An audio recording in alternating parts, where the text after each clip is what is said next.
जय हिंद दोस्तों। Welcome to my YouTube channel GS वाला।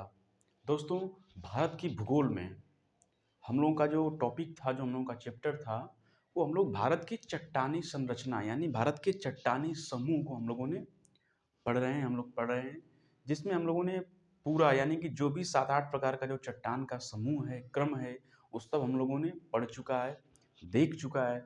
तो आज हम लोग उसी को थोड़ा रिवीजन करते हुए आगे हम लोग नेक्स्ट टॉपिक पे बढ़ते हुए इस वीडियो को करेंगे। तो वीडियो को पूरा देखिए, क्योंकि ये वीडियो बहुत महत्वपूर्ण होने वाला है। और वीडियो अच्छा लगे तो उसको लाइक कीजिए, सब्सक्राइब कीजिए और कमेंट करके बताइए कि वीडियो आपको कैसा लगा। वीडियो को पूरा देखिएगा। तो चलिए शुरू करते हैं कि जो हम लोगों का भारत का चट्टानी समूह है, उसमें कौन कौन सा महत्वपूर्ण चट्टान था और कौन कौन सा हम लोगों ने जो भी पढ़ा था वो सब हम लोगों को इस वीडियो में देखेंगे। तो चलिए शुरू करते हैं कि भारत का भूगोल यानी कि इंडियन जियोग्राफी में हम लोगों का ये जो 9 प्रकार का चट्टान है, इसी को हम लोगों ने पढ़ा था। तो शुरू करते हैं। सबसे पहला जो हम लोगों का चट्टान था वो था आर्कियन क्रम का चट्टान। यानी जो आर्कियन क्रम का चट्टान था वो सबसे पुराना चट्टाना था। वो सबसे एक आधार था, यानी कि सबसे पुरानी आधार रूप, यानी कि आर्कियन क्रम के चट्टान से ही हर चट्टान का निर्माण धीरे धीरे होता चला गया। तो सबसे पुरानी चट्टान किसे कहते हैं? आर्कियन क्रम की चट्टान, जिसका निर्माण पृथ्वी के शीतलीकरण की प्रक्रिया के फलस्वरूप हुआ। ठीक है, भारत के चट्टानी समूह का हम लोग का पहला चट्टान क्या था? आर्कियन क्रम की चट्टान, जिसका निर्माण पृथ्वी के शीतलीकरण की प्रक्रिया के द्वारा हुआ। और यह एक आधार स्वरूप है, यानी कि इसी चट्टान से ही ये सब चट्टान का निर्माण हुआ था। तो पहला क्या था? आर्कियन क्रम की चट्टान। दूसरा क्या था? धारवाड़ क्रम की चट्टान। अब धारवाड़ क्रम का चट्टान को हम लोग कह सकते हैं कि ये पहला अवसादी चट्टान था, क्योंकि यह आर्कियन क्रम के चट्टान के अवसाद से बना था। तो इसको हम लोग कह सकते हैं कि ये पहला अवसादी चट्टान। कौन? धारवाड़ क्रम की चट्टान। उसके बाद हम लोगों का आता है कुडप्पा क्रम का चट्टान। उसके बाद विंध्यन क्रम की चट्टान। विंध्यन क्रम को चट्टान को हम लोग कह सकते हैं कि सबसे पहले जीवाश्म किसमें देखा गया? तो विंध्यन क्रम की चट्टान में जीवाश्म हमें देखने को मिला। फिर उसके बाद हम लोग आते हैं द्रविड़ियन क्रम की चट्टान। उसके बाद गोंडवाना क्रम की चट्टान। ये गोंडवाना क्रम का चट्टान बहुत इंपॉर्टेंट है, क्योंकि इसमें बहुत प्रकार के खनिज तत्व पाए जाते हैं, जिसमें भारत का 98% कोयला का उत्पादन इसी गोंडवाना चट्टान से ही मिलता है, होता है। तो गोंडवाना क्रम का चट्टान आर्थिक दृष्टिकोण से बहुत ही महत्वपूर्ण है और एग्जाम की दृष्टि से भी महत्वपूर्ण है। तो इसमें यह नदी घाटी में इसमें 98% कोयला का उत्पादन होता है। उसके बाद हम लोग का आता है दक्कन का चट्टान। अब दक्कन का चट्टान क्या है कि लावा के प्रवाह से बनता है, लावा के प्रवाह। उसके बाद आता है टर्शियरी क्रम का चट्टान। टर्शियरी क्रम की चट्टान को बेसिकली हम लोग हिमालय का चट्टान कह सकते हैं, हिमालय का चट्टान कह सकते हैं, क्योंकि यह हिमालय का चट्टान पहले नहीं था। पहले हिमालय के चट्टान से ही यह एक तरह से बना हुआ था, यानी हिमालय की चट्टान को ही हम लोग कह सकते हैं टर्शियरी क्रम का चट्टान।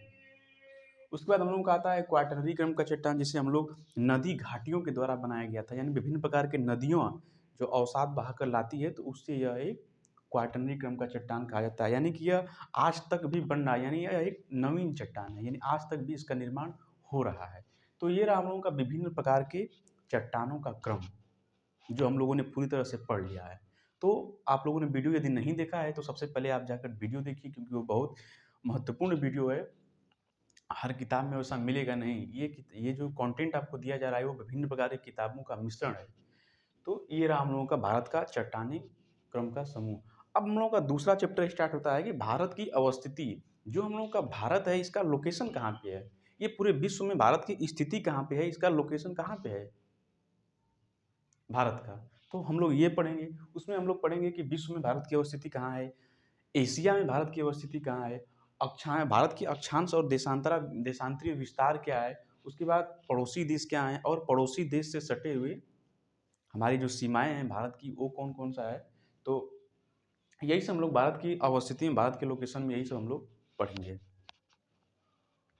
तो सबसे पहले इसमें देखते हैं कि विश्व में भारत की अवस्थिति क्या है, यानी पूरे विश्व में भारत कहाँ पे स्थित है, इसका जो लोकेशन है पूरे विश्व में भारत कहाँ पे है। तो आइए हम लोग ध्यान से इसको देखते हैं कि भारत का लोकेशन, भारत की स्थिति विश्व में कहाँ है। तो देखते हैं, ये देखिए सबसे पहले ये मानचित्र के हिसाब से देखिए, मानचित्र में सबसे पहले ये आता है उत्तरी अमेरिका। सबसे पहले ये है उत्तरी अमेरिका और ये है दक्षिणी अमेरिका। ये है उत्तरी अमेरिका, ये है दक्षिणी अमेरिका, ये है हम लोगों का यूरोप, ये है हम लोगों का अफ्रीका महाद्वीप और ये है हम लोगों का एशिया महाद्वीप।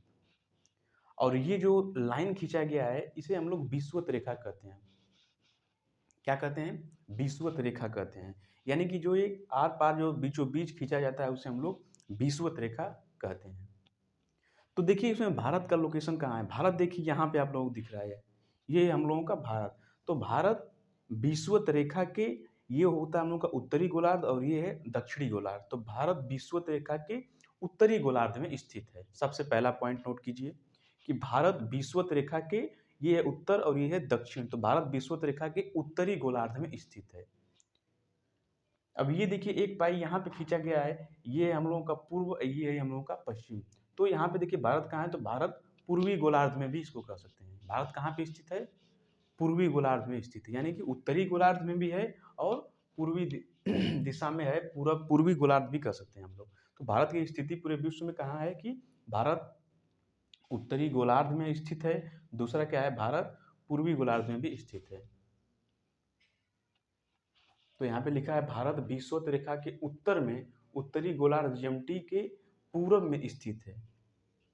के पूरब दिशा में स्थित है। उसको पूर्वी गोलार्ध भी हम लोग कह सकते हैं, पूरब दिशा भी कह सकते हैं। तो ये दो पॉइंट इंपॉर्टेंट है। इसमें हम लोग भारत उत्तरी गोलार्ध और पूरब दिशा या पूर्वी गोलार्ध भी कह सकते हैं। यहाँ पे भारत का स्थिति है पूरे विश्व में। अब देखते हैं कि भारत की स्थिति है तो पूरे विश्व में हो गया। अब देखते हैं कि भारत की स्थिति एशिया में क्या है। एशिया में भी देख सकते हैं कि भारत का जो लोकेशन है, जो इसकी अवस्थिति है, वो एशिया में कहाँ है। तो सबसे पहले ये मानचित्र के हिसाब से देखिए, ये हम लोगों का मानचित्र जो बनाया गया है, इसे यह एशिया महाद्वीप है। एशिया का ये हो गया हम लोगों का उत्तर, ये हो गया दक्षिण, ये हो गया पूरब और ये हो गया पश्चिम। तो सबसे पहले देखिए एशिया में विश्व में देखिए भारत उत्तरी गोलार्ध और पूर्वी गोलार्ध में स्थित है। और एशिया में देखिए भारत दक्षिणी गोलार्ध, यानी कि ये हम लोगों का उत्तरी गोलार्ध हो गया, ये दक्षिणी गोलार्ध, ये पूर्वी गोलार्ध और ये पश्चिमी गोलार्ध। तो ये रहा हम लोगों का भारत। तो भारत कहाँ पे स्थित है? तो दक्षिणी गोलार्ध में स्थित है। यानी कि एशिया में भारत की अवस्थिति कहाँ पे है? तो दक्षिणी गोलार्ध में स्थित है।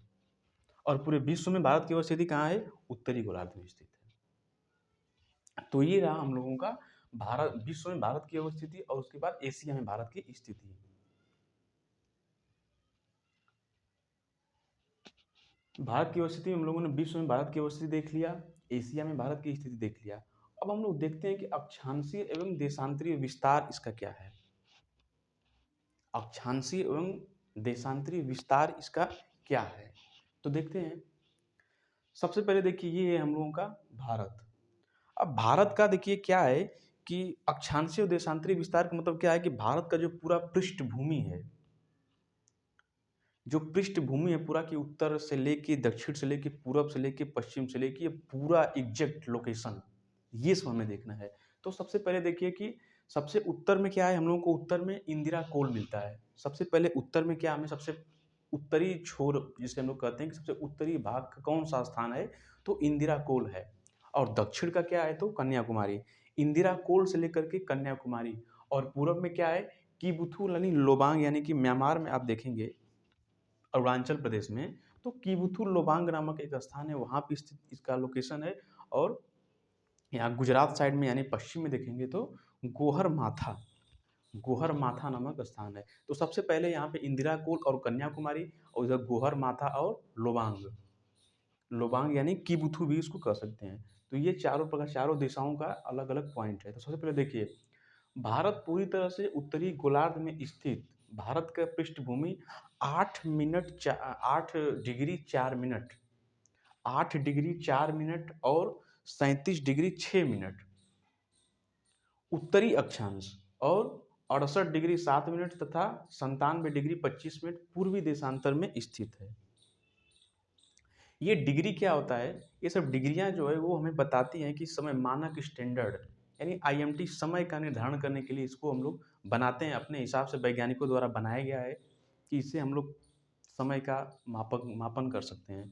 तो भारत पूरी तरह उत्तरी गोलार्ध में स्थित है। भारत की पृष्ठभूमि 8 डिग्री 4 मिनट और 37 डिग्री 6 मिनट उत्तरी अक्षांश और 68 डिग्री 7 मिनट तथा 97 डिग्री 25 मिनट पूर्वी देशांतर के बीच में स्थित है।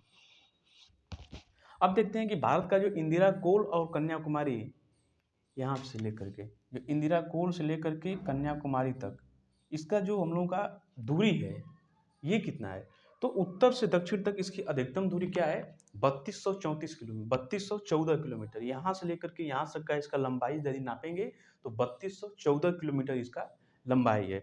और यदि यहाँ से गोहर माथा से लेकर के और कीबुथु तक लोबांग तक नापेंगे तो इसका 2933 किलोमीटर इसकी दूरी बताई गई है।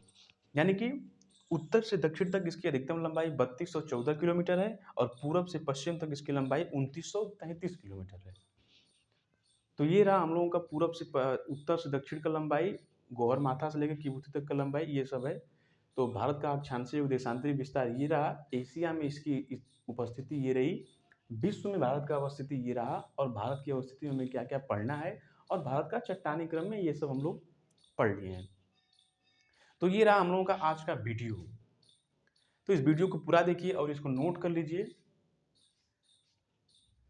तो देखिए ये सब हम लोगों ने चट्टान को पढ़ा, उसके बाद भारत की अवस्थिति को पढ़ा, विश्व में भारत की अवस्थिति, एशिया में भारत की स्थिति, और भारत का अक्षांशीय और देशांतरी विस्तार।